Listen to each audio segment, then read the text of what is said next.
benchmarking exercise in association with the Commonwealth Parliamentary Association. Out of that benchmarking exercise, a number of persons would have been appointed as members of the Parliamentary Reform Committee. That would have comprised of the Single Island-wide Electoral District member, Mr. Jose Vanterpool, the Single Island-wide Electoral District member, Mr. Kenneth Hodge, the member for Road South, Mr. Hayden Hughes, myself, the member for Valley South, the member for Valley North, and the Honorable Deputy Governor and the AG. Yeah? Okay, out of that parliamentary reform exercise, the Parliamentary Reform Committee would have tabled in the House of Assembly the Legislative Assembly rules, so our standing orders. We would have had some very vast differences from our previous standing orders. From that benchmarking exercise, the Parliamentary Reform Committee would have phased into the Administrative Reform Committee, which comprises of the very same members that I would have mentioned just now. And our task is to look at the benchmarking priorities to identify the ones that we found was specifically relevant to Anguilla. We also have an MOU with the Commonwealth Parliamentary Association, which would have identified a number of priorities which the Anguilla House of Assembly would have committed to implementing. This was one of the elements that all members of the Administrative Committee found to be a priority, since we do not have a register of interests or a code of conduct. So from that MOU and where we are today, the members of the Administrative Committee have done a substantial amount of work in ensuring that Anguilla's Parliament is brought up to standard in relation to a number of amendments. The Code of Conduct is one of these amendments, and we're very excited to be here to present these to the public, to get the feedback from the public as to the temperature, what they expect to see from their parliamentarians, as we see this as an essential or essential to the functioning of Parliament, to the trust and the integrity that the people of Anguilla put in their representatives, to ensure that they conduct business with honesty, integrity, accountability, and openness. So from that perspective, I think even with our conversations with all members of the House of Assembly, it is a priority for us to ensure that this code of conduct and register of interests takes a primary focus, and Mr. Duncan will give some more details as we discuss what are the proposed changes, what are the proposals for our code of conduct for members in the Anguilla House of Assembly, and maybe in addition to what we have here, what does the public expect? Furthermore. Thank you, Ms. Deanne. I just wish to acknowledge the presence of, I know the members of the House are here, so I see the Premier in the audience. Thank you for being here.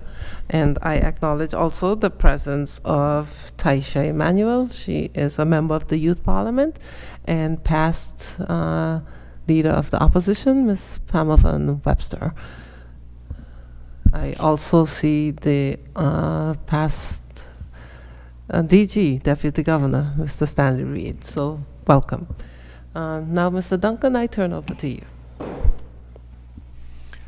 Well, thank you, thank you very much, Madam Speaker. And can I say thank you for welcoming me here to your beautiful island of Anguilla, and thank you to your clerk for your kind hospitality, and thank the members of the committee that I've been working with over the last few days. As Madam Speaker said, I was part of a workshop back in 2015 which agreed to some recommended benchmarks for codes of conduct applying to Parliament, and so I'm here to assist the committee and provide them with advice. I have drafted a very rough draft of a code of conduct and a declarations of members' interest based on the sort of recommended benchmarks put out by the CPA, and I'm hoping to be able to advise the committee, but also to answer any questions that any of the public of Anguilla might have. So with that as a brief comment, I'll hand back to you, Madam Speaker. Thank you, Tom. And so now, without any further ado, I will open the floor for questions, comments. So anyone wishing to, you can just come to the mic and we'll be happy to entertain your question. Madam Chair, I don't know if I can provide some context that will help the members of the audience in relation to the comments or questions they may make. So in relation to the Code of Conduct for members, the preamble includes that we acknowledge the community expects high standards of the elected representatives, and that we wish to enhance the propriety and strengthen the community's trust in Parliament, and that the adoption of the Code of Conduct will encourage ethical conduct and reduce risks to the integrity of Parliament. I'm not sure how many of you have copies of this particular code, but I'm saying it for the benefit of, okay. Some of the very key areas in relation to the Code of Conduct requires members to declare interest. Well, the Code of Conduct has a number of principles of selflessness, integrity, objectivity, accountability, openness, honesty, and leadership. In addition to the principles of the code, there is a requirement that members of the House of Assembly declare their interest to the clerk of the House of Assembly within 28 days of being elected as a member in a form approved by the House of Assembly. I'm not sure if you have access to that particular form at the moment. You do? Okay, great. So you'll see on that form there would be a number of areas that the members of the House of Assembly would have to fill in and supply to the clerk of the House of Assembly in order to declare their interests. This would include, as you see there, details of any real estate held, other sources of income, shareholdings. This is of any percentage. It's not limited to a specific percent. Whatever holding you have must be declared. Partnerships, offices held, trusts, blind trusts and estates, personal debt and other assets, gifts, travel, accommodation, entertainment, and hospitality. One of the key recommendations from this particular list of interests is that the clerk of the House of Assembly shall publish the details of each member's interests on the Parliament of Anguilla's website once it is established, and there shall be a declaration by members whenever there is a significant change to these interests.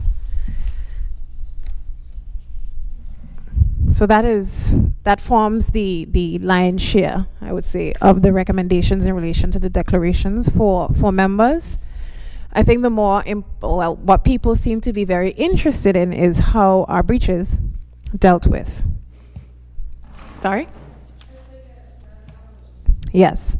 So what we have at the moment in relation to breaches is the following. Any person may lodge a complaint to a committee approved by the House of Assembly about a member's compliance with the Code of Conduct for members. If the committee receives a complaint and the committee considers that the complaint is not frivolous, vexatious, or only for political advantage, the committee may investigate the matter and report to the House of Assembly. So this is the proposal that is made in relation to how breaches are dealt with. We would have had some conversation with the members of the House of Assembly in relation to how we deal with this particular process of lodging complaints. One of the discussions that took place in the committee and with the members of the House was whether or not these complaints should be dealt with by a committee or by an independent commissioner. I'll let Tim go in a little bit about the independent commissioner.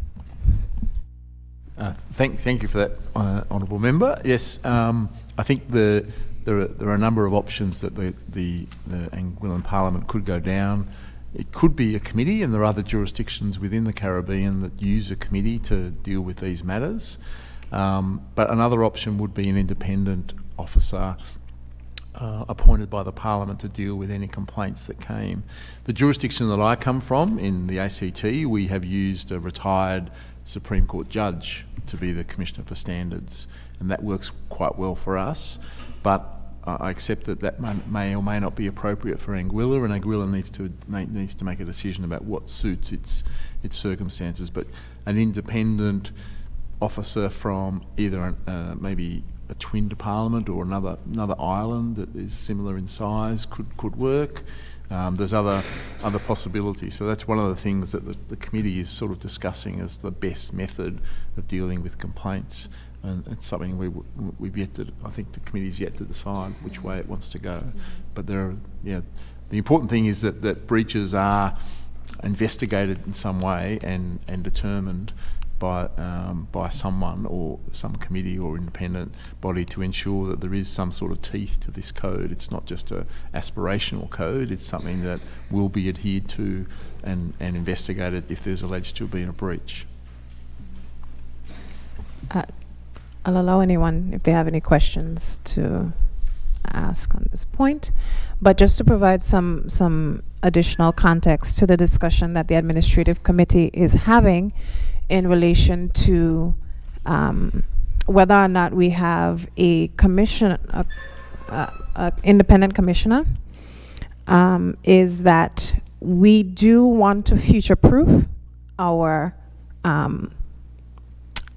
codes of conduct and our committees. So we are very acutely aware of the realities of Parliament, which include the fact that there may be an instance where you would have a majority, in more than a majority. So you'd have the entire government elected to Parliament with no substantive opposition.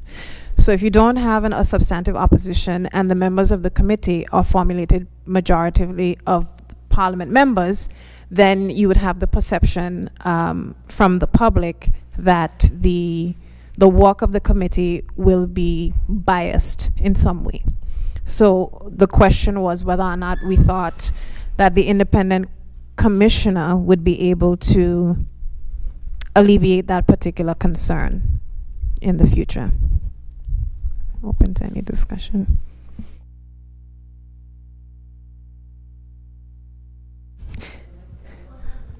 Yes.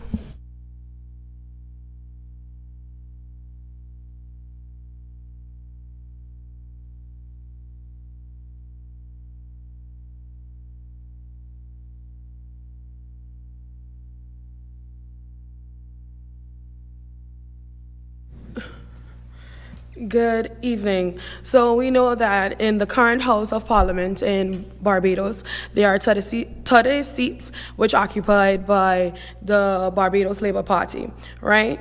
And we know that the Senate and the executive comprise of only those members pertaining to that party. And as you correctly just now mentioned, how is the committee going to function for there not being an opposition? Because we have a Westminster White House system, and if we are operating under this system, then how does it give way for accountability, checks and balances?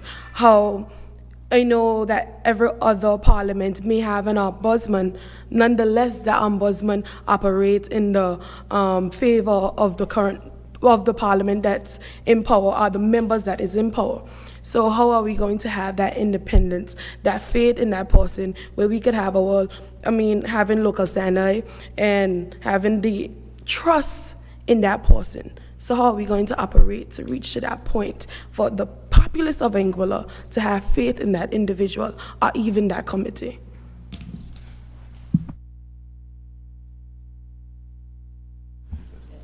No, I think that's precisely the concern that was being addressed by the committee.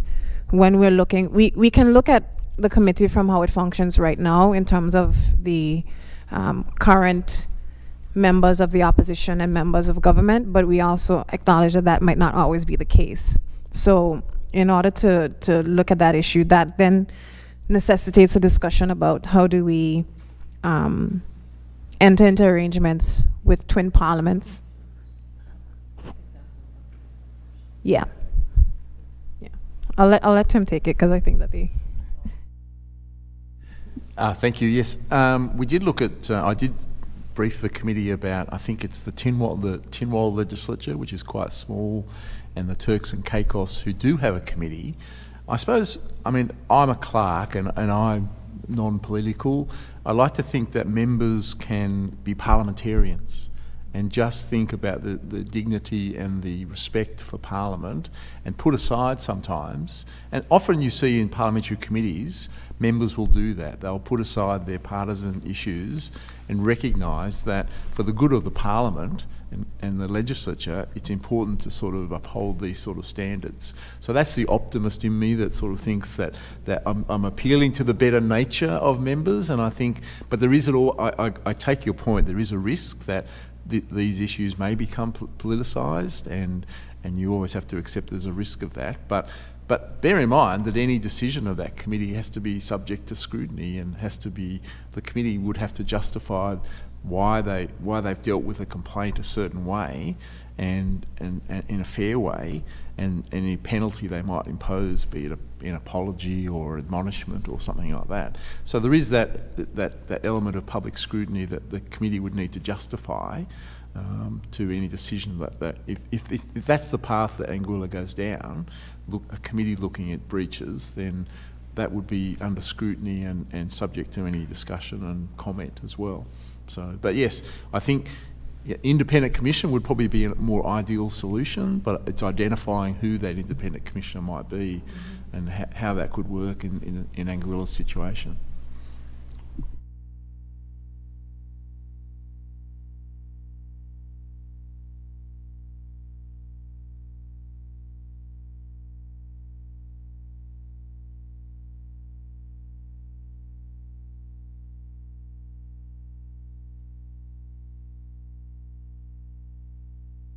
Exercise. I think it's been long outstanding, and I would like to think that we've gone past the point where it's merely aspirational, and we really want to set standards in leadership throughout. I think this is a unique opportunity Anguilla has. I think what is relevant is that we're a very small jurisdiction, and there are myriad examples where just on the face of it, a relative is, the relatively small number of families, the allegations of nepotism, and the, situations where on the face of it, there looks, it doesn't look very good. I think an independent commissioner can actually safeguard our parliaments in those situations. I don't think committees can do it. I think only an independent commissioner can do it. And I think subject to very clear terms of reference, very clear powers, it's, the rule of law attendant always.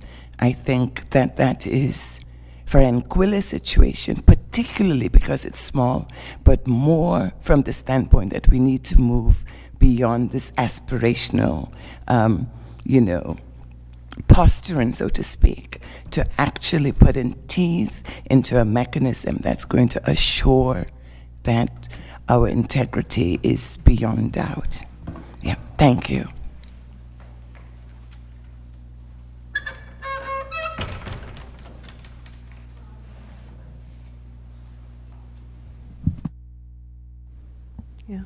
Yeah, I take your point, and I think that that's exactly what the administrative committee thinks. I don't know if we should move on to use of resources. So we also have, yes, Mr. Good evening, and very quickly, in relation to Ms. Webster's point, the issue that crosses my mind is the process for the appointment of the independent commissioner, because that can affect how independent that person is as well. So that process would have to be identified. I'm also curious as regards what sanctions can be brought against persons who actually act otherwise than in accordance with the code of conduct. You mentioned two things just now, apology and admonition, I think is what you said. And I'm wondering if there's anything with a little more substance to it that will be available as well.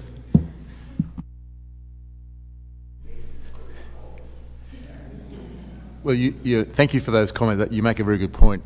From the jurisdiction that I come from, the independence, the complaints commissioner, or standards commissioner as we call it, was advertised.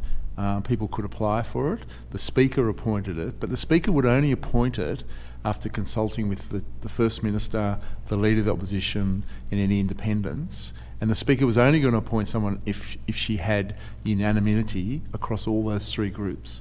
Because I think you make a very good point, it really has to be seen as an independent commissioner. So that's a process that I would encourage the Anguilla Parliament to adopt if they were going to go down that path. But yeah, I think you're right, you make a very good point that it needs to be independent. Look, in terms of penalties, in my jurisdiction, we can't fine or imprison anyone. We're not allowed to do that. So it really is admonishment or an apology, or member could be suspended for a period of time. And in other parliaments around Australia, there's been members suspended for sometimes lengthy periods, 6 months. I learnt today that, in fact, Anguilla Parliament can expel a member. So I don't know if it was so serious that maybe that would be a sanction. But yes, that would be I'm not fully conversant with the range of powers that are available, but there would be a sliding scale. I think in the recommended benchmarks, there actually is a sort of a schedule of offences and that you might award depending on the nature of the breach. But yes, again, that'd be something that you'd want to put in a code to sort of make clear what the sanction might be.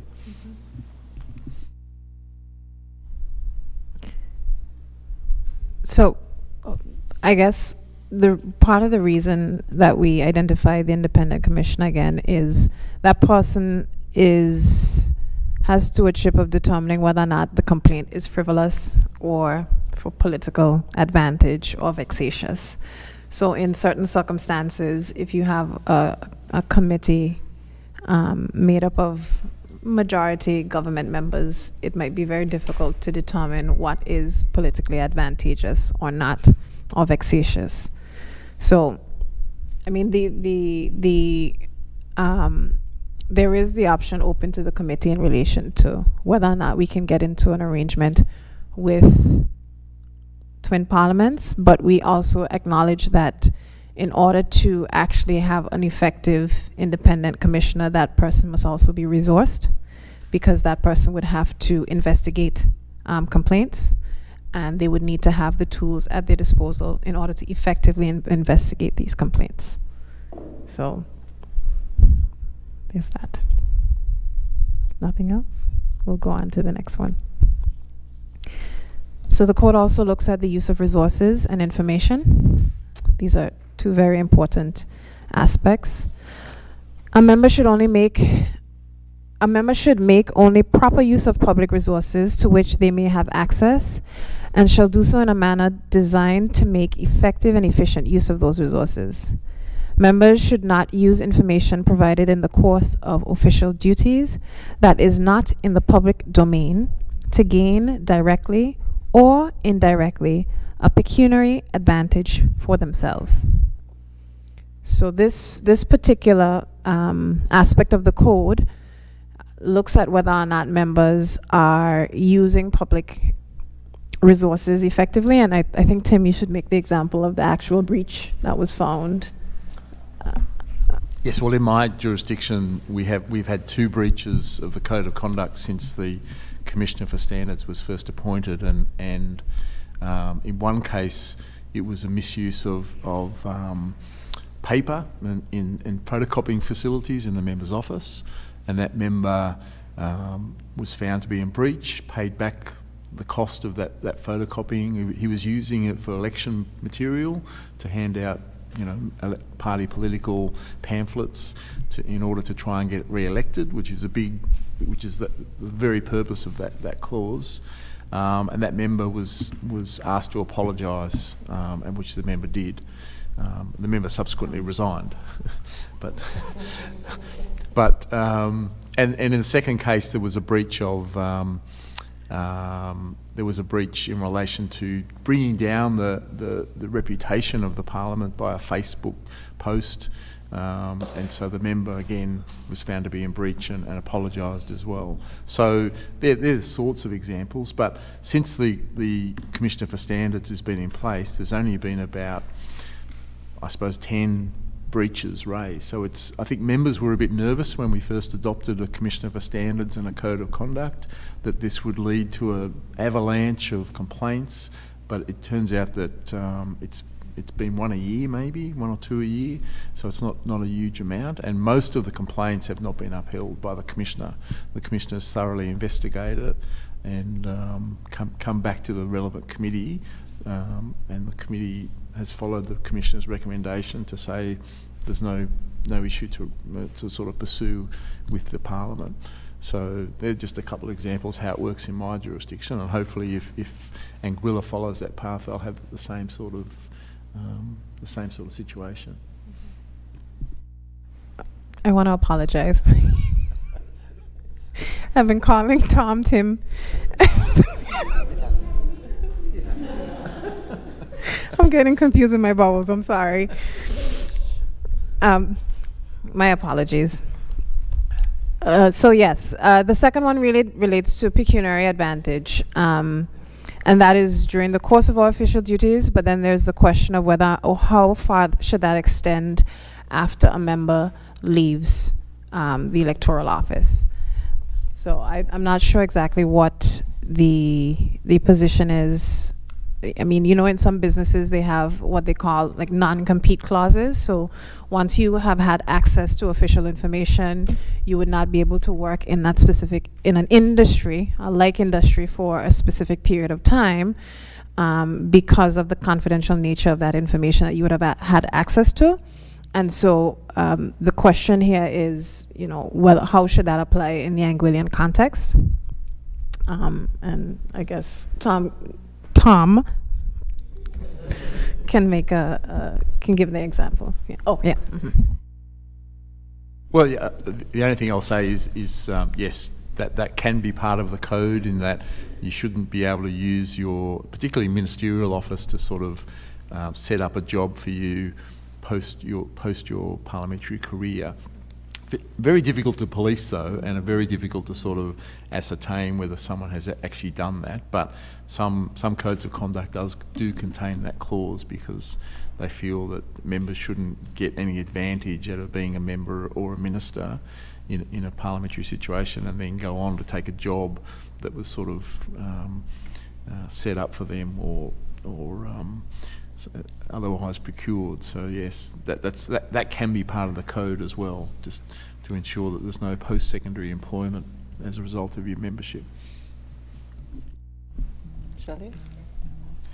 So some of the comments that I had on this particular one, use of resources and information, I thought it was a little bit vague still, because what constitutes proper use of public resources? So I think we could have, we can benefit from being a little bit more detailed in indicating, okay, what is considered proper use and what is not considered proper use, so that there's less of a gray area where that is concerned. I know some parliaments, as Tom indicated, have additional guidelines that support a code of conduct. So these sort of things are detailed, but in Anguilla's context, we don't have that guiding document.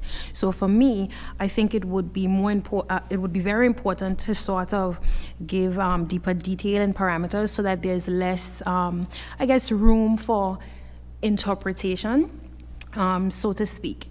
Yeah. Mr. Hodge? Yes, I just wanted to make one or two comments to say that what is happening now is really laying the groundwork for a better and more efficient parliament now and well into the future. And in an era where misinformation tends to abound, I think it's important that the public can get an opportunity to get the correct information firsthand. And particularly politics in Angola, politicians in Angola have tended to have a bad name over the years.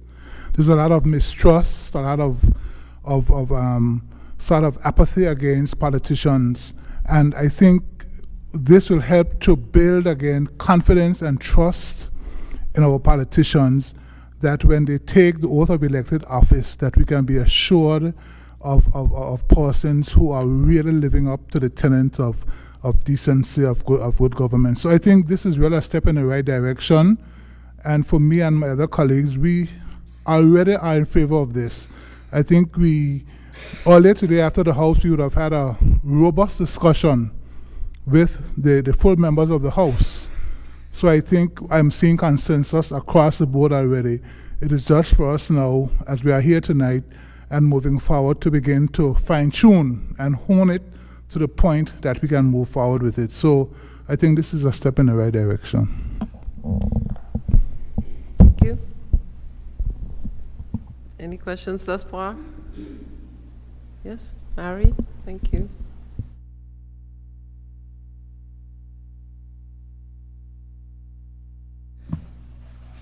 I'm just being me, asking something. Some years ago, the bank called me to update my information, and they came up with this one, PEP. So I said, well, what is PEP? She said, politically exposed person. I said, I'm not politically exposed. But really and truly, she said, you can't lie, Mary, because you're connected to PAM. Now, that I was part of her team. So, does that fit into this sort of information you're seeking? And the next thing here, I like the word confidentiality, and I know it must be kept and it's public information more or less. But suppose the person is dealing with someone who does not want their information publicized. How do you deal with that? I'm going to ask Tom to answer that question because he has specific examples of that. Okay, so Yeah. I'll sit down for now. Well, thank you, Madam Speaker, and thank you for that. That's a very good question, and that's been discussed by the committee and by the membership of the Anguillan Parliament. It is a tricky one. The recommended benchmarks does suggest that spouses and immediate family are included on the declaration of interests, but I know from the Australian experience that there are a number of situations where members generally don't know their spouse's financial interests and are not in a position to declare, and so they write on their declaration forms that they're not aware of their spouse's financial interests, and that's just declared, and I guess there's been no sort of fallout for that. But on the other hand, we did have a Prime Minister several years ago whose wife was a multimillionaire, and she ran several very high-profile businesses, and the Prime Minister of the day made a very strong point of declaring all those companies because he wanted to show that he was governing for all of Australia and not governing for his wife's financial interests. So, you know, it's a very grey area, I'm afraid, but as I said, the benchmarks do suggest that where possible you should declare your family's interests. So yes. And that's something that Anguilla Parliament's going to have to think about and what's best for them. Yeah, I just wanted to kind of go back to one of the benchmarks for the Code of Conduct of Parliamentarians, which talks about disclosing every interest which may create a perception of conflict. It doesn't have to be an actual conflict. So from the perspective of what the public would reasonably perceive may be a conflict, that might, whether or not it's family members, of course we live in a very small society, and so that may become a more frequent question than in larger parliaments where there would be maybe more degrees of separation between family members. But the benchmarks really speak to the perception of a conflict. So I think that's really where we're looking at in terms of the standard. Yes, thanks again. And actually on the same line of thinking, the idea is that outside of the parliamentary context, there are a lot of definitions that operate and that attend to, say, a perception of conflict. And so if you look at, all the financial laws attending who is connected, who is a politically exposed person, you can see that it's very, it's quite extensive. And I think that at a minimum, our standards should be similar. And for one thing, it avoids confusion, and it defines exactly where it is. And I think that it, again, will show that regard for, higher standards rather than just, a facility that allows you to move. So kind of like your prime minister who wanted to be absolutely accountable, but also to protect those that might otherwise be pulled into a snare where there wasn't that kind of openness. I think I would recommend that it's more extensive and that it reflects, the kind of context we're operating in, the financial circumstances. The other point that I wanted to make is that, and it had to do with the preceding discussion of, what's a pecuniary advantage, how long it attends, what happens, how do you prove it, and things like that.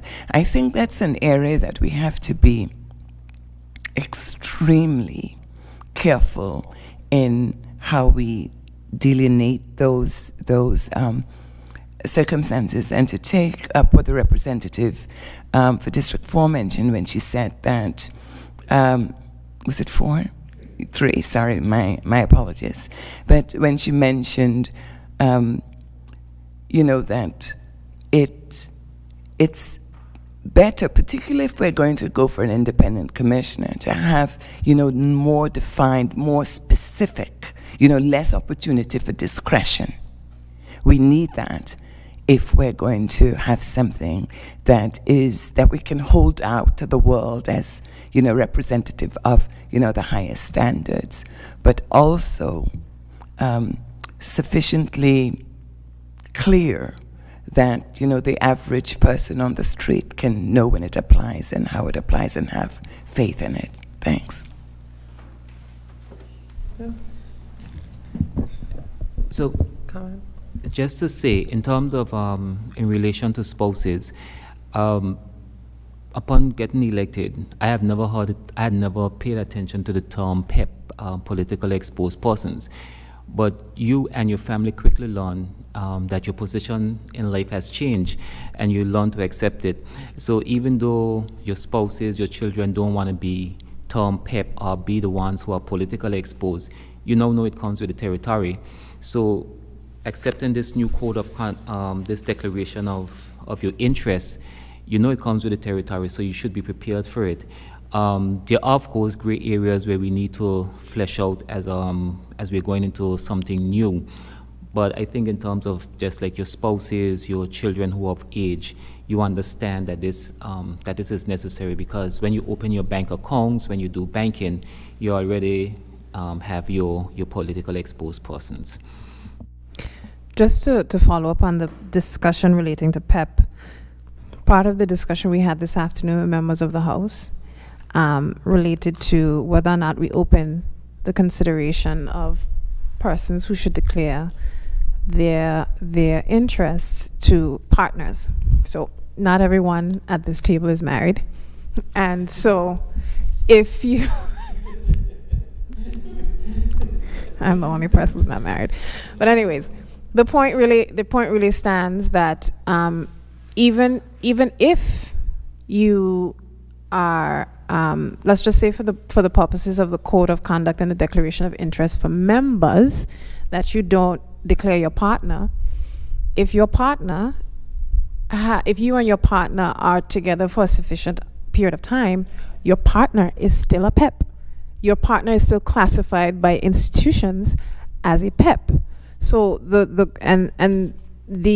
issue is that financial institutions more and more are widening what they consider to be PEPs, and that is, I guess, something for persons in the public to be advised of, because financial institutions are more and more widening who they consider a PEP, because of, not necessarily because every politician has particular dealings, but there are countries where you would have persons who will use persons who are not necessarily family members in order to get something done. So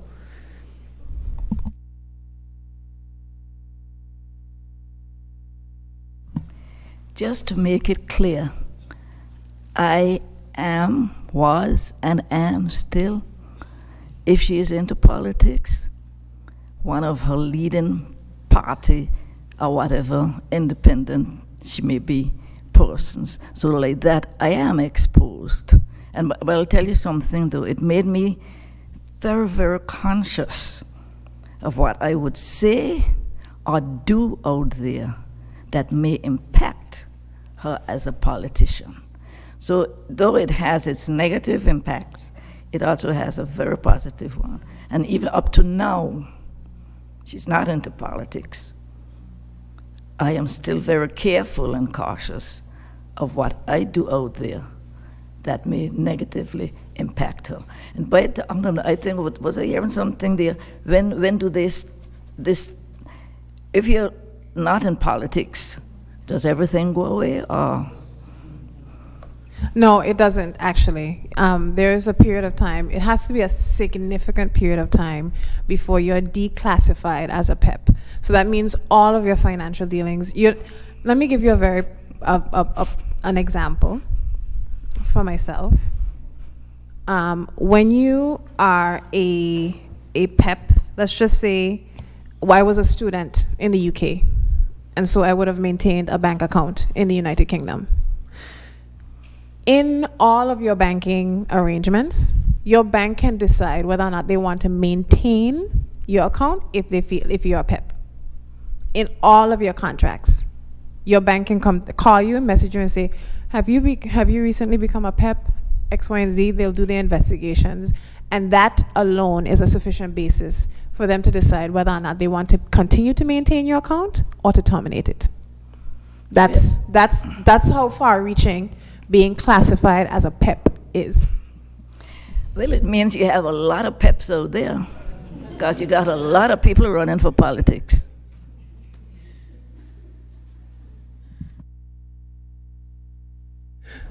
Thank you. You're going to make a point to that. I'm usually concerned about the operational aspects of things. And I've been going through the form that has been shared so far, and I recognize it's a work in progress, so it's not something cast in stone. But I agree with the comments made relative to defining words, because we have here, for instance, immediate family. What qualifies as immediate family in Anguilla? It would be useful to know what that means. Partner as well. We need to actually say what that means. Yeah, right. But also, when it comes to operating now, because I do appreciate, despite what you said, honorable member, a grown child might have issues with you having to declare his or her connections to you and so forth. So my question is, how does this interrelate with the code of ethics if a member fails to declare what one thinks he or she should have declared? How do you deal with that in terms of, is it just public perception, or is there something more to it than that? Tom, I'll let Tom take that one. Well, it's a very good question, and I think as far as possible, we want the code of conduct to set out exactly all the details that you've just mentioned about how you would deal with a breach of not declaring something. In my jurisdiction, if you fail to declare something, it is considered to be a breach of the code of conduct. But I guess, as you say, it's at a very much of a draft stage, so I think that's something we'll probably need to address and spell out in more clarity as to if members decide not to declare their, if it's decided that spouses and immediate family should be declared, and as you say, we should define it, but what would be the sanction if they don't? Do we allow members to opt out and say that they don't know, or is it mandatory? You know, and that's the sort of discussion that I think the committee's probably going to have to grapple with to sort of, and I'm sure there's a range of views. Some of those are. Generally, from a privacy perspective, I think some of what has been mentioned here is very important, because we talked about partners, spouses, immediate family, but the reality is that sometimes the interests of best friends might be more conflicting than even a spouse. So it really depends. We have to be very careful about how big of a net we cast. Because at the same time, people are private citizens, and not because you are an immediate family member means that because I've taken on the role of being a member of parliament, that you too have to take that on. So I think we have to be very reasonable, and we don't want to be as though we're out kind of fishing on a witch hunt to try to get as much information as possible from people who are not actually the individuals who have put themselves up for parliament. As we indicated, we spoke generally about the same thing about defining the partner. That was a big discussion that we had earlier as it relates to defining the partner. Do you define it as a common law relationship? Does the law in Anguilla recognize common law? You know what I mean?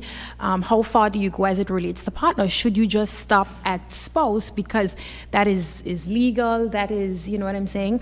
And Mr. Reed talked about the child. Do you define child as under 18 years of age? You know what I mean? So I think, it's very important for us to be a lot more defined and to realize that you have to be very careful as it relates to privacy generally. Also, if you look at the declaration of the document, there's still a level of privacy for members, because even though, let's say, for example, bank accounts, you have to declare that you have a bank account at a specific bank, but you don't necessarily have to declare the amount of the bank account, which still allows for a certain level of privacy for the representative. So again, we'd like to hear thoughts and feedback on, I guess, what should be private, how invasive you should be, because at the end of the day, yes, you're putting yourself up for public office, but at the same time, how exposed should your representative be? I think that, again, what we're discussing goes back to the question of the perception of the integrity of Parliament. And so when we're discussing matters related to the integrity of Parliament, and Tom would have shared some examples in Australia and other jurisdictions where members would have been declaring everything, every 6 months, declaring matters, every 6 months declaring, okay, if I've become a shareholder in a new company, or I've disposed of certain shares, they've declared those interests, and that builds the public's trust that Parliament is doing its job.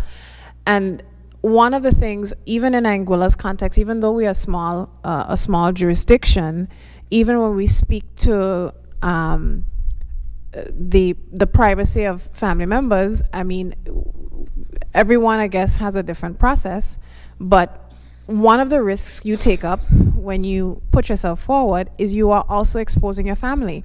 That is a question you have to, as a candidate, you have to ask yourself, if I am willing to expose my family to that level of interrogation.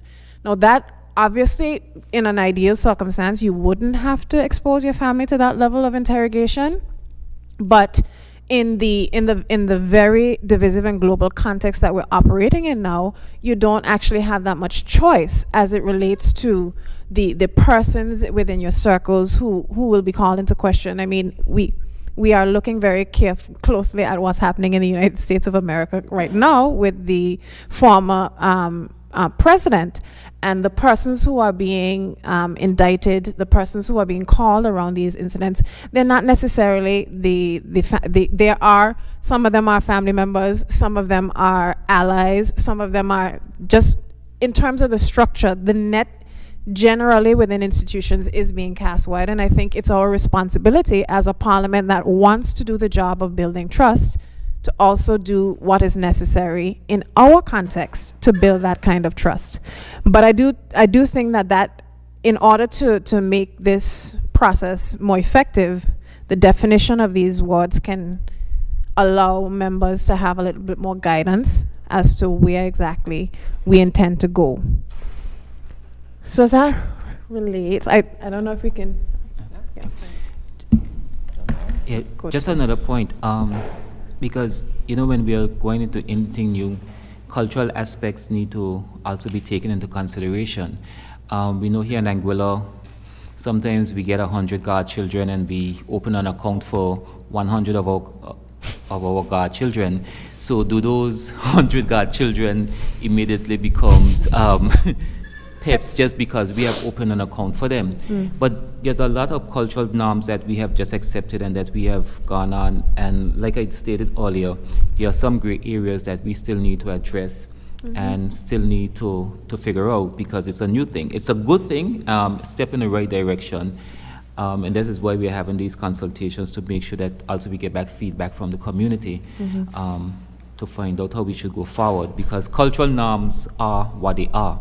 Our cultural norms will not be the same as in Australia, because I'm sure that no one person have 10, 15 accounts for their godchildren in Australia, but it's just what we do here. So yeah.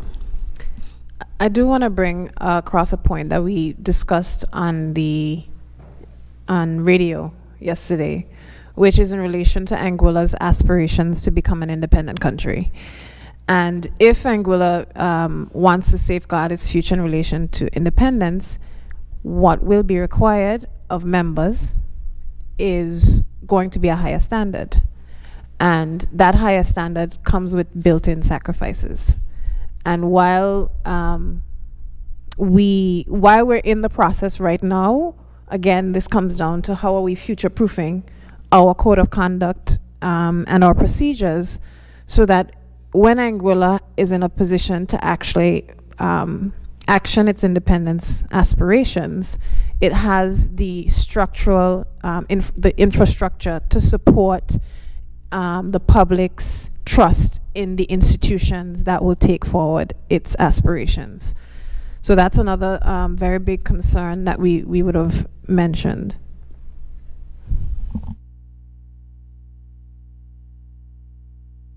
Hi, I just have one question. The countries that you talked about, they all have data protection laws, but there aren't any currently in Anguilla.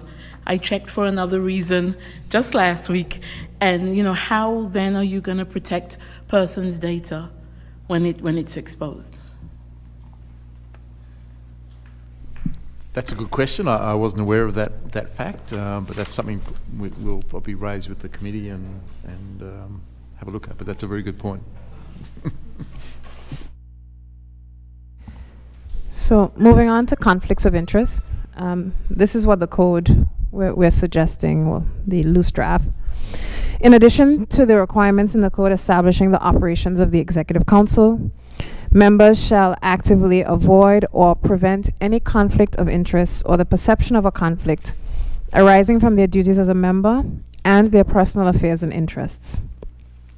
In addition to declaring their interests as provided above, members shall disclose at a time and in a manner appropriate to the circumstances any financial or non-financial interest that they may hold or which they may be reasonably perceived to hold, other than a member of the public or of a broadcast class of person, and any friendship, relationship, or other circumstance which a reasonable observer informed of that matter might perceive as giving rise to a conflict of interest with the performance of a member's duty as a member. So this, of course, is meant to deal specifically with instances of conflicts of interest. If a member has declared their a particular interest where there could be a perception of a conflict of interest, then that member then can, for instance, when we have legislation that comes to the House of Assembly, that member can, I guess, decide not to vote on a specific bill or not make a particular contribution based on that conflict. So that's the intention behind this particular aspect of the code. I don't know if there are any questions in relation to it.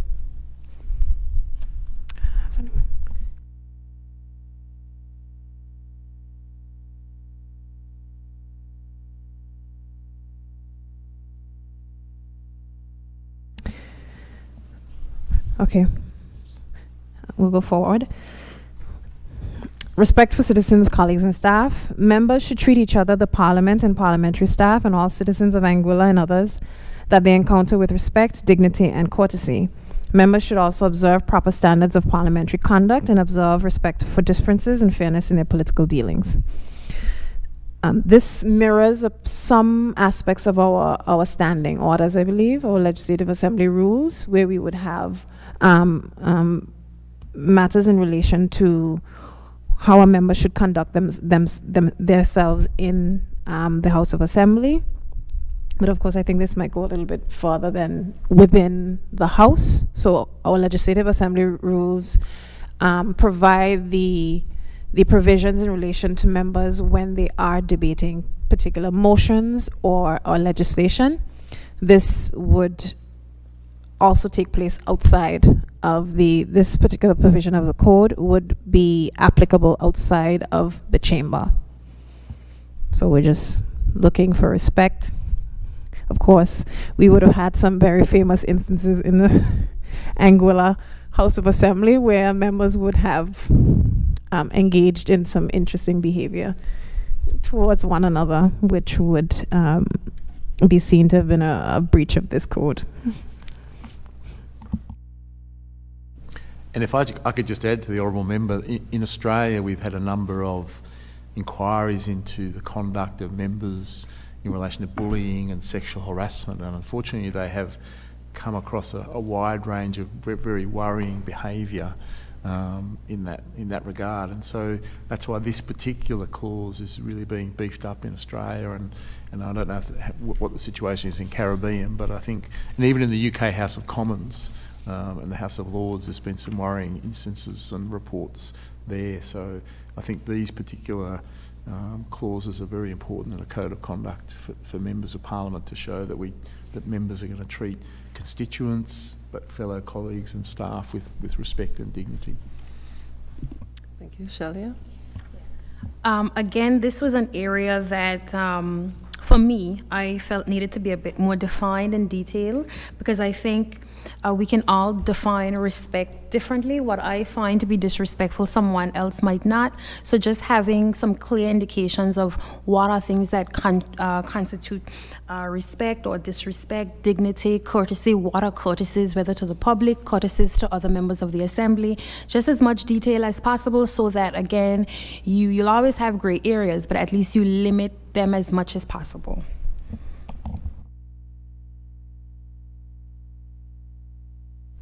Caretaker period. So as it relates to the caretaker period, this is a particular provision that we thought was very useful. I mean, in Anguilla's context, we don't have a caretaker period. You would just go straight in. There would be no handing over of documents, no pausing on policy decisions, because usually in most jurisdictions and most countries, once an election has been called, no major policy decisions can be made. No MOU signed, no contract signed that would bind the incoming administration. That is not, that's a practice and what you call there, that's a best practice. That's a convention, but it isn't always followed in Anguilla's context. So what we have here is that there shall be a caretaker period for a period of 2 months or any other amount of time prior to a general election. During this caretaker period, the ordinary business of government service, delivery, and administration continues. However, during the caretaker period, the government shall avoid making major policy decisions that are likely to commit an incoming government, making significant appointments, entering into major contracts or undertakings, and using government resources in a manner that advantages a political party. During the caretaker period, the cabinet shall not meet unless there are exceptional circumstances, for example, a national disaster. In the event that there are circumstances that require the government to make a major decision during the caretaker period, the decision should be taken in consultation with the relevant opposition and crossbench or independent spokespersons. And you would note here that we have independent spokespersons and not independent members. And that, again, is looking at future proofing, because we may have an instance where your parliament is completely government and no opposition. So we have the option to have the relevant opposition, crossbench, or independent spokespersons in relation to those decisions during the caretaker period. Ken? I just wanted to step back a minute to the respect for citizens, colleagues, and staff.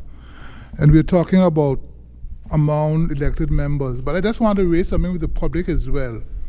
Because I find over the years there's a lot of disrespect shown to our elected members.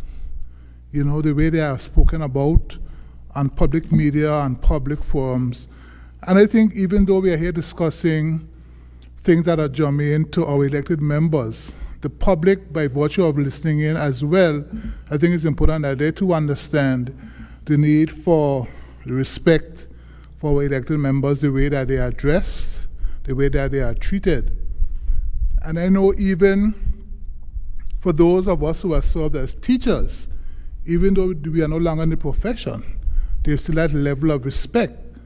And I can tell you, I know of people that taught me in school. I'm not an adult, and I still refer to them respectfully in that manner. So I just wanted to throw that in, because sometimes I think as a public, we tend to take our freedom of expression a little too far, and I want to encourage a little more respect for our elected members.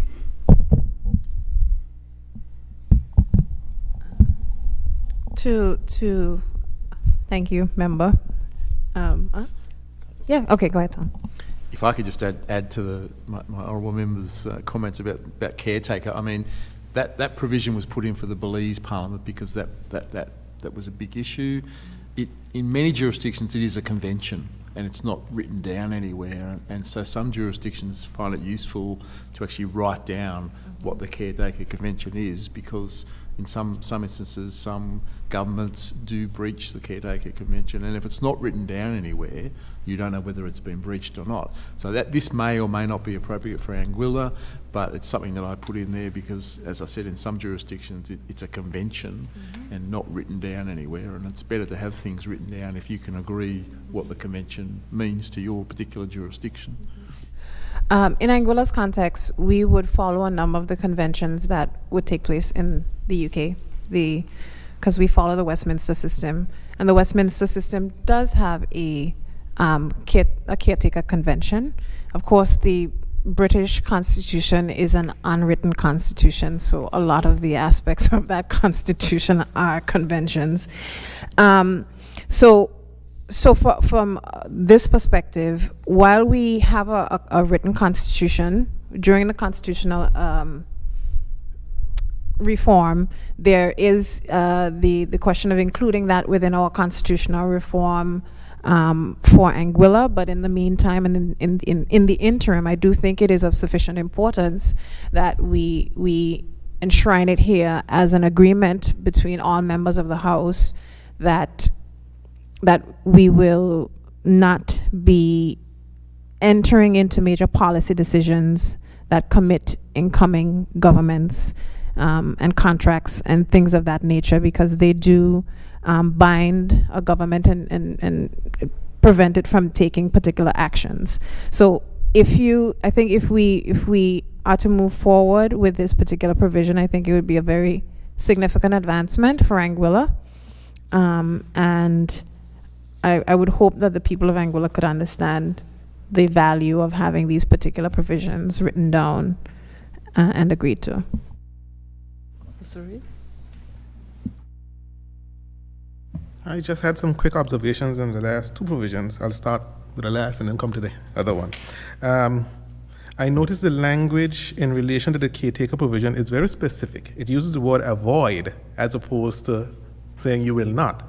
And I think that makes sense because there could be the possibility that you do need to make a decision during that time period. Again, I think the drafting has been carefully done because there's another provision, another section that speaks to how you proceed if you come to a situation where you must do that. So I think that's very good. The question I would ask, though, is the use of the word consultation when you get to that stage. It actually allows for the party in office, the ruling party, to still have their way, because we accept that consultation is just that. You engage with the person, you hear what they have to say, but you're still guided. Unlike when we spoke a little earlier in terms of, I think it was appointing of the independent commissioner, where at the end of the day you had to go with unanimity. This doesn't necessarily say that, which is different as well. So the ruling party can go through the steps and still have their way at the end of the day in those urgent circumstances. So I just raised that as something that one might want to consider. Additionally, public services get blows, but sometimes the public service are ahead of other persons. The public service actually has a document that you might want to look at in relation to how you deal with situations leading up to election. There is that document. So it might be useful to get that, and you might get some ideas from there as well, but it does exist. And in relation to respect for citizens, colleagues, and staff, it's a mutual thing. So I take the point, but one of the things I always find interesting, and the question is, will there come a point in time when the immunity that members of the House have is displaced so that they are able to be dealt with, like any member of the public, if they fail to demonstrate the level of respect in their conduct which could possibly breach the rules of defamation and so forth. Because that is a distinction that we have. Whereas, as you say, if the members of the public go too far in the public domain in relation to a minister or a member of the parliament, they can be dealt with. But if the reverse occurs in the House of Assembly, there is no recourse for a member of the public. And sadly, everybody does not abide by being duly respectful to each other. So the question is, will there ever come a point in time, or is there room for that? Because I do appreciate the need for members not to be walking too cautiously when they speak in the House as well. But persons do tend to go too far sometimes, and not even in relation to each other in the House. They go outside of the House and touch persons who are not, in my opinion, who should not be touched in that way, since they're not in here to respond. So that's just in relation to the respect for citizens, colleagues, and staff. It goes both ways, frankly. Just to take in response to the question about consultation, bearing in mind that the provision really speaks to exceptional circumstances, it would be very difficult to be very prescriptive about getting unanimity in terms of support from relevant opposition, crossbench, etc., when you have a national emergency. So I think that's the reason why it was drafted with that level of scope. I take that point, and I would not necessarily suggest it be changed, because you're absolutely right. You can't have your hands tied in those circumstances when it might be an urgent situation, but persons need to appreciate that it's not a situation where you have to abide by whatever. I think Tom has a really good response for the second point that you make that I think he can get into. Okay, he can go. Thank you. In my legislature, this issue has come up because members do have freedom of speech. They can say whatever they like, and they are protected, and they should be able to, because members need to raise things and in a sort of forthright manner. But if a member does abuse that freedom of speech, there are mechanisms in my legislature, and that is, there's a process called a citizen's right of reply. And that, where a person or corporation has been referred to by name or in such a way as to be readily identified in the Assembly, if they make a submission to the Speaker that claiming that the person or corporation has been adversely affected in reputation or in respect of dealings or associations with others, or injured in occupation, trade, office or financial credit, or that person's privacy has been unreasonably invaded by reason of that reference to the person or corporation, they can request a right of reply and a response placed in the Assembly record. And in fact, I'm dealing with one currently, and when I come back to Australia, I'm meeting with an affected individual who the relevant committee has agreed they will consider a right of reply. And so there is that mechanism to say that if it's seen to have abused that freedom of speech, there is some sort of mechanism. There is another continuing resolution which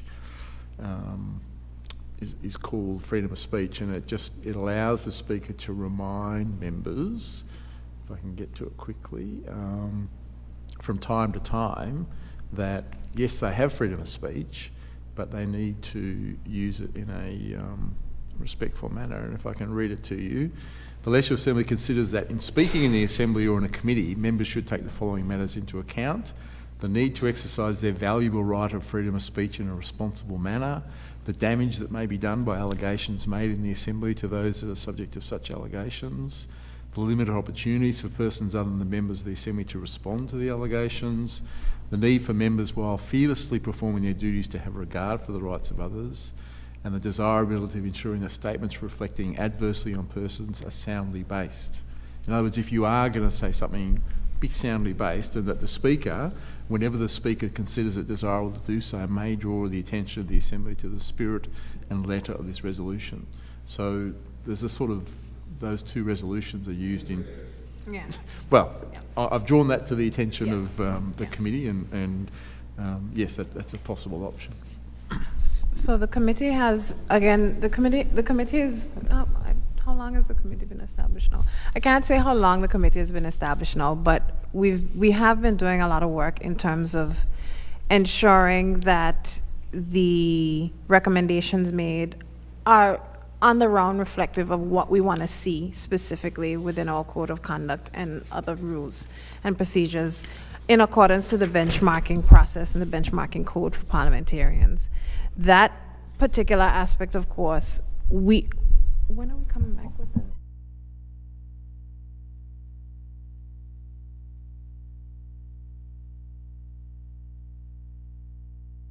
As it relates to the last one, the caretaker period leading up to election, I think consideration also has to be made and included somewhere for how you deal with statutory bodies, right?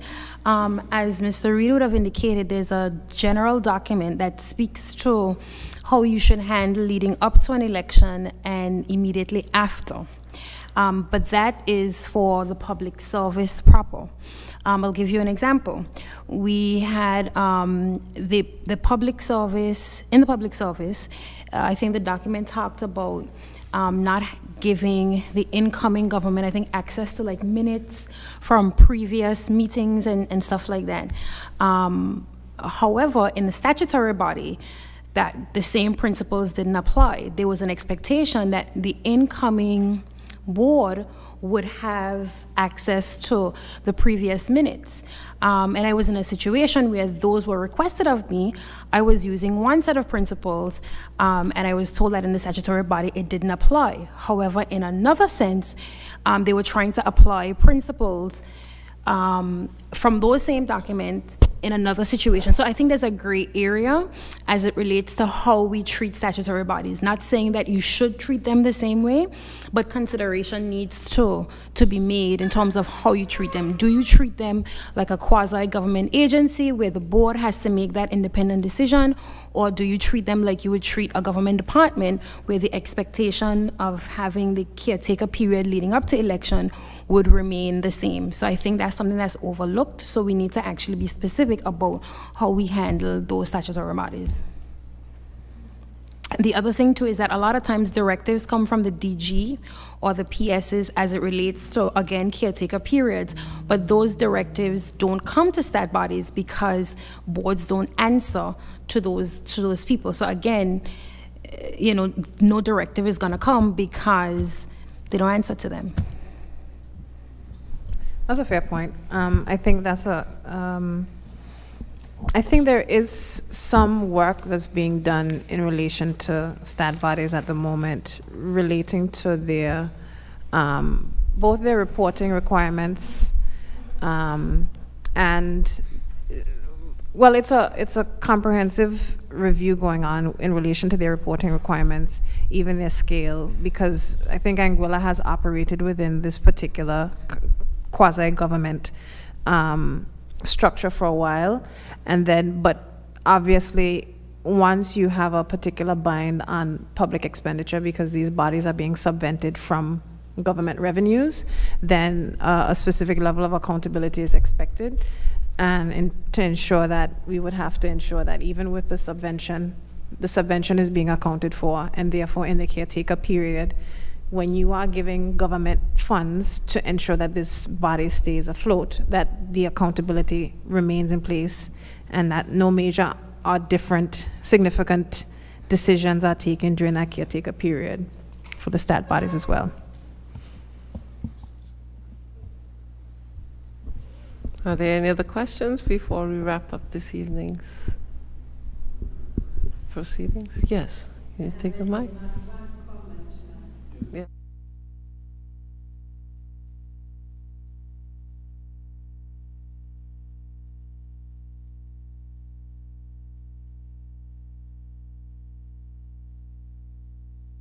Help me navigate. Thank you so much. I wanted to make actually 2 points, and by way of background, I'm European originally, but I live here. And when listening to this discussion, I think that it evokes all the usual considerations, both in company law, financial laws, insider trading laws. I'm a member of the bar, the same rules.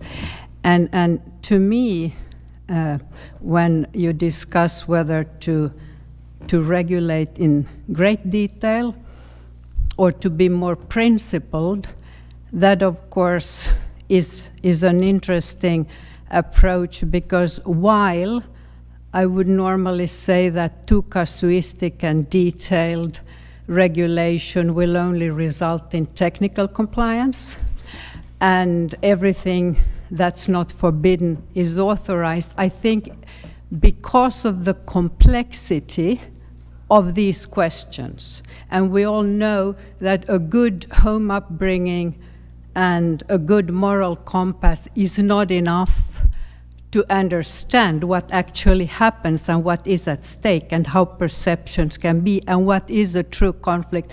Therefore, I do think that it would be a good idea probably to have implementation guidelines, not necessarily regulate the whole thing. I mean, I'm not a legislator, but to exemplify them for the purpose of the discussion, because it is not only, of course, government and House of Assembly who needs to understand this, it is also the public. And the other point I wanted to make is that I think the additional advantage of this discussion is actually that you need to be well versed in the conversation to deal with investors, because when they come here and put their money here, they want to know how you manage it.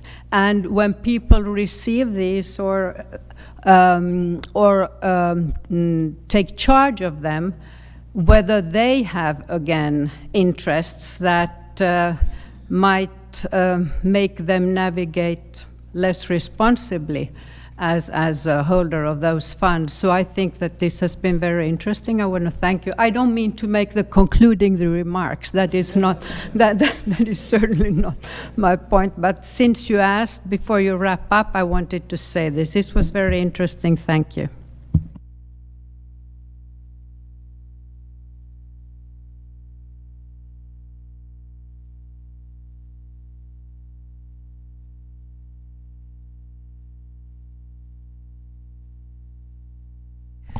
No, can we address the declaration for members' private interest?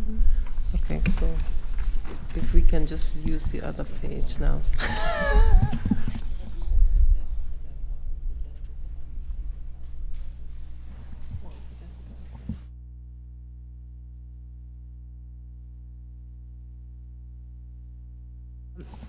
So I think everyone would have a copy of the Declaration of Private Interests. But one of the areas, so you'd see real estate, place of residence, other real estate, other income, shareholdings, partnerships, office held, trusts, blind trusts, etc. One of the areas that generated some discussion was the area of gifts. And here's what we have in the code at the moment. You must here list any gift you have received while a member, other than unsolicited and unconditional gifts received in a purely personal capacity from family members or personal friends, gifts received as a member and passed to and accepted by the Speaker or President for inclusion as an asset of the House of Assembly. Other gifts received as a member with a value less than $200 each, or where multiple gifts are received from the same person or organization or group of related persons or organizations with a combined value of less than $1,000 in $1,000 EC dollars in a financial year. You must also list gifts of the value received by a member of your immediate family because of your position as a member, that is, other than gifts received by them in a purely personal capacity. Gifts in the form of hospitality, entertainment, travel, or accommodation do not need to be listed here, but must be listed under the previous item in 12. Discounts, rebates, or similar received in connection with the supply of goods or services do not need to be listed if they are provided in the ordinary course of the supplier's business and are generally available on the same terms to other members of the public. So at that particular, on this particular point, the discussion point was in relation to the threshold for the value of the gift. During the conversation with the administrative committee, the threshold amount was $1,000 EC dollars. So any gift received that met the threshold of 1,000 or just over 1,000 would have to be declared on this declaration of interest. So we're very... Susan, I saw you nodding your head. Okay.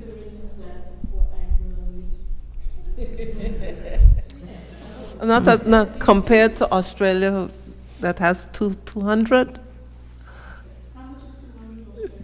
That's a good question. I don't even know.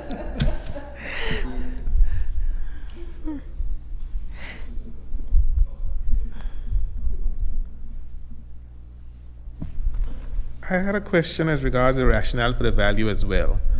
But outside of that, it says gifts received as a member. So you're receiving it as a member. That's 300. That to me has greater significance than the amount, the value of the gift itself. Because you're actually receiving it because you are a member. While you're a member. Okay. Other gifts received as a member. So one has to be careful with the wording again. Because that doesn't say while a member, in my opinion. It says you're receiving it as a member. You see?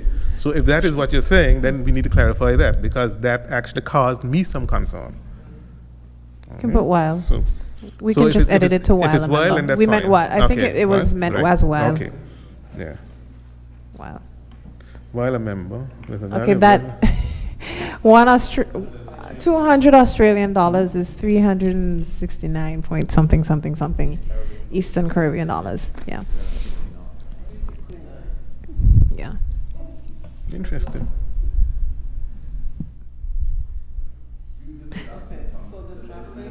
Sorry, I was looking at that. Oh. Sorry, here you go. Well, you have to be a member, sorry. You have to be a member, a validly elected member, if it's not before you're a member or after you're a member. So, That is yes, also it's true. while you're a member. Yes, Right. yes. That's the intention. That's the intention. Because, Yeah. because we but have, it's a draft, so right, your no, point is because well made. the distinction between the second bullet point and the third bullet point, each of them use as a member. So it's just that the last one spoke to the quantum and the circumstances were different. So one has to be careful with what you mean with as and while, just to make it clear what you're getting at. Sure. Okay? Because the second one clearly says gifts received as a member and passed to and accepted by the speaker. So that tends to suggest that you're not talking about while a member, you're talking about because you're a member, you receive that and you pass it to the speaker. And the second one is using the same term, so be careful.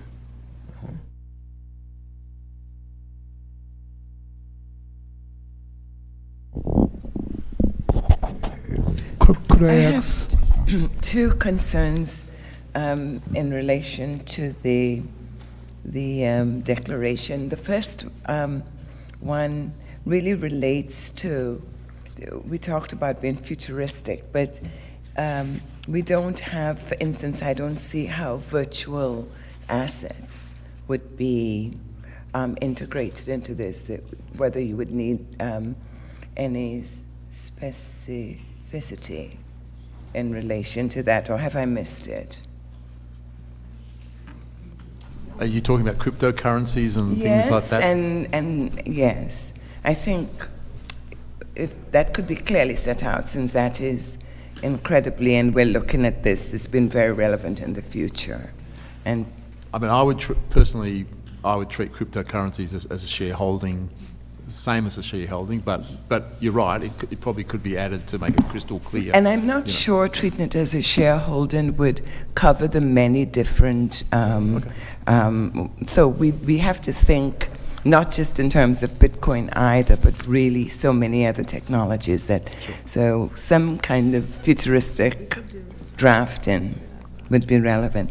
And the other concern is again the same governance concern that we talked about in relation to the code of conduct, because like we had the discussion about what operated in relation to statutory bodies, what operated in relation to the public servants, etc.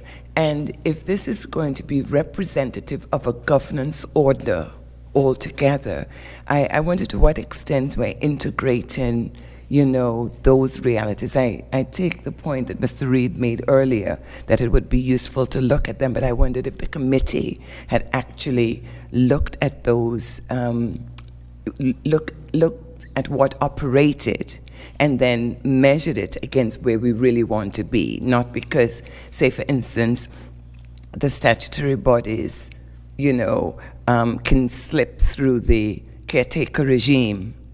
Is that what we want? Or do we want a really high standard all around that we can all, measure up to?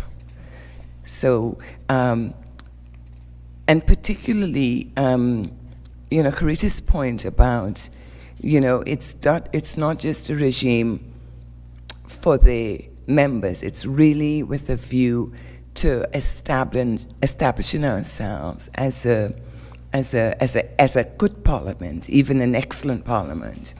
Then the public needs to be brought along with us.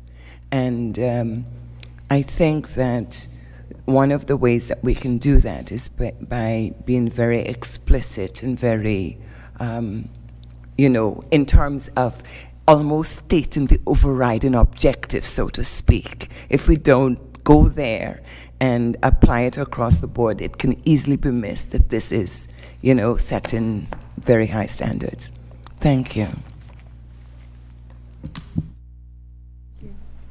If I could just address both those very good points, and in my defence, so that when I attended this workshop in 2015, there was no such thing as cryptocurrencies in 2015, and so that was what I was basing my things on. But you make a good point. If it's not caught, it should be caught, and so we will have to look at that. In terms of the document, currently there are no declarations of interest and there's no code of conduct, and I'm hoping that through this process and through this feedback, which I think the committee is probably going to find very valuable, that they will come up with a code. But as the learned member to my right indicated, that in the code of conduct, it's intended to review the code every regularly.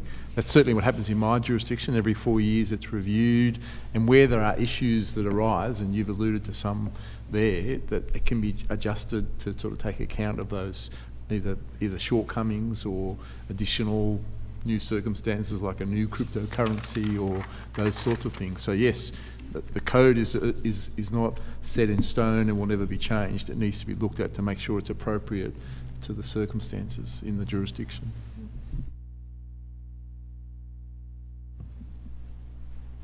Mr. Reid? A quick question. Item 9, personal debt. It says you must list here a description of the debt, for example, mortgage, hire purchase, overdraft, personal loan, and the name of the creditor. You do not need to show amounts owed. I wondered whether there was any discussion as regards whether or not you needed to declare the status of the debt, meaning whether it's, yes, in good standing. You did? Okay. And what was the general thinking, if I may ask?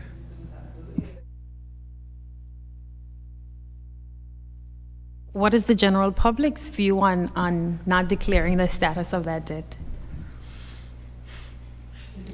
So if you have a loan that's in arrears. I should offer something, right?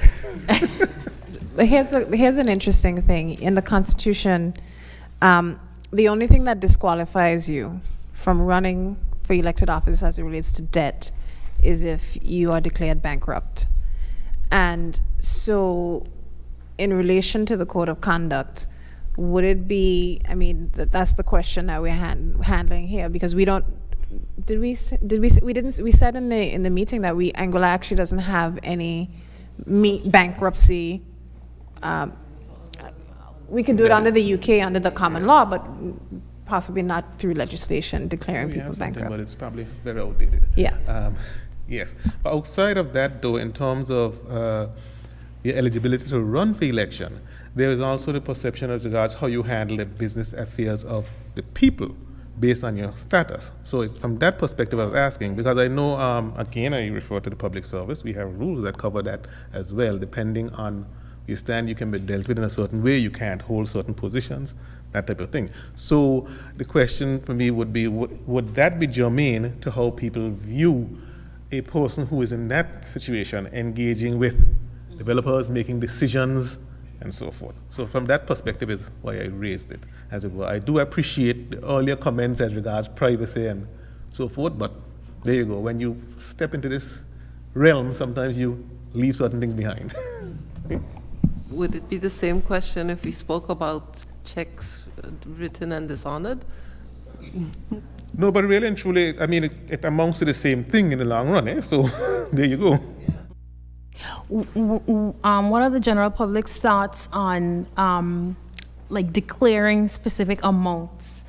So whether like actually declaring how much debt you have, things like that detail.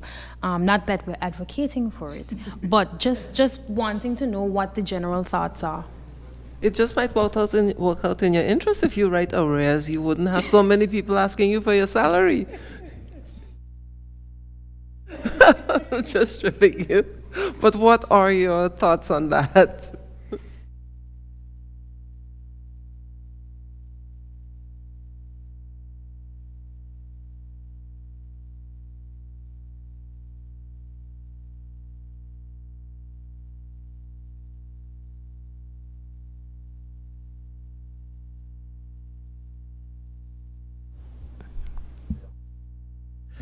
Any other comments, questions?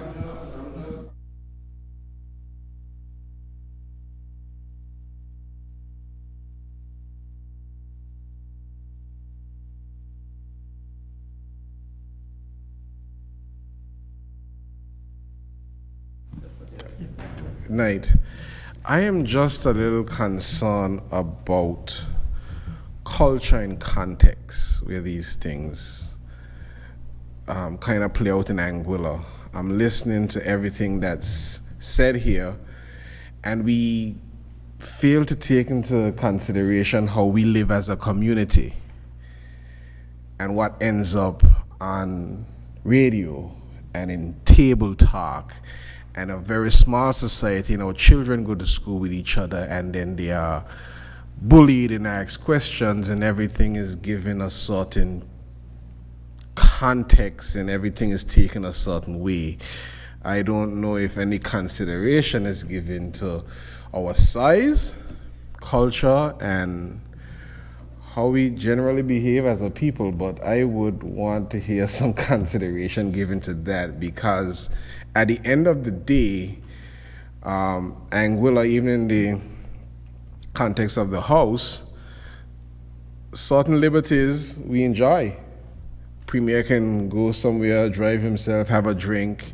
The ministers go around. I'm just concerned about what information is put out there over and over again, left up to interpretation, and then what that can lead to. And I'm not sure how the grand scheme of this, please, considers that.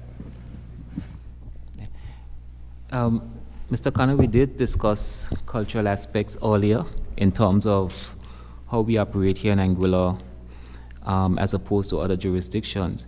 Interestingly, as you were relating to speaking about children, me and Mrs. Webster had a conversation just in the back before coming out here about, you sign up for this and your family sometimes don't realize what they sign up for when they say, yeah, you should run, yeah, you should run.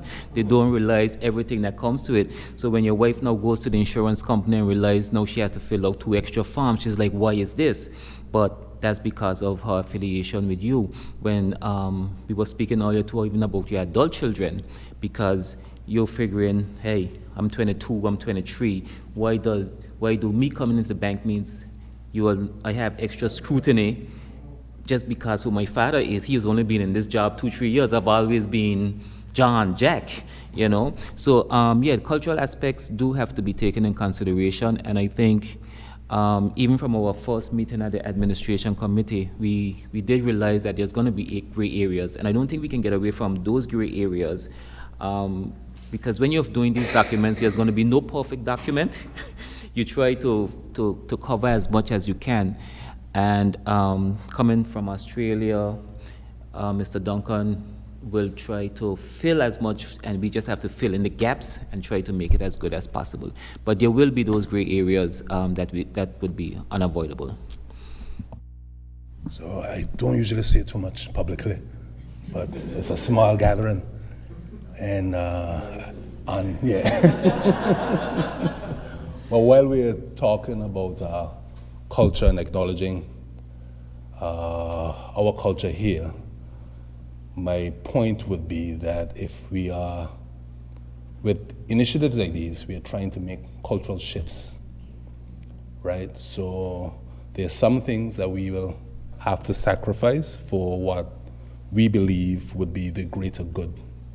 And the greater good in this case is we're trying to build institutions that are sound, that are transparent, that our people can trust, and that will be sustainable for now, for generations to come.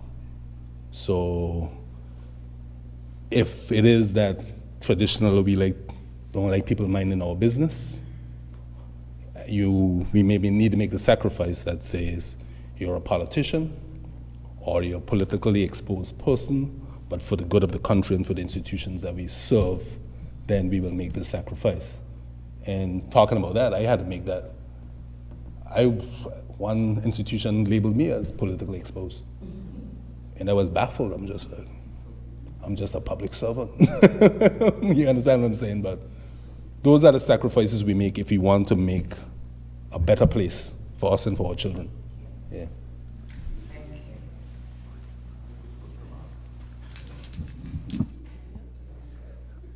Okay, just to thank you, Joash Lennox. I don't know which one to call you. I'm not good with names tonight. Just the final point in relation to the code, we would have here that the relevant committee of the House of Assembly shall review the code of conduct every 4 years and shall report to the House on possible changes to the code. So this is the last recommendation in relation to the code. What we were also thinking, this is in relation to the review of the code. However, as relates to the declaration of interests, those would have to be declared within a reasonable time of any significant changes. So those are two different things. So from that perspective, that is the draft code that we currently have. I think we've taken on board a lot of the suggestions. I do think that an implementation guideline is probably something that we could look at really well to kind of guide and bring the public along with us. And I did talk to Tom about whether or not we could include digital assets as a class and category to be declared in the code. So from that perspective, that's our presentation. If you have any other questions in relation to the code and the declaration, before we wrap up.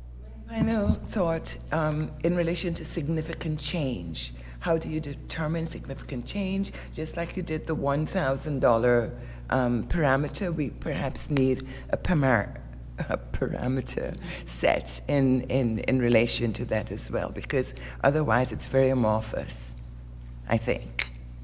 Yeah. Thank you very much. Anyone else?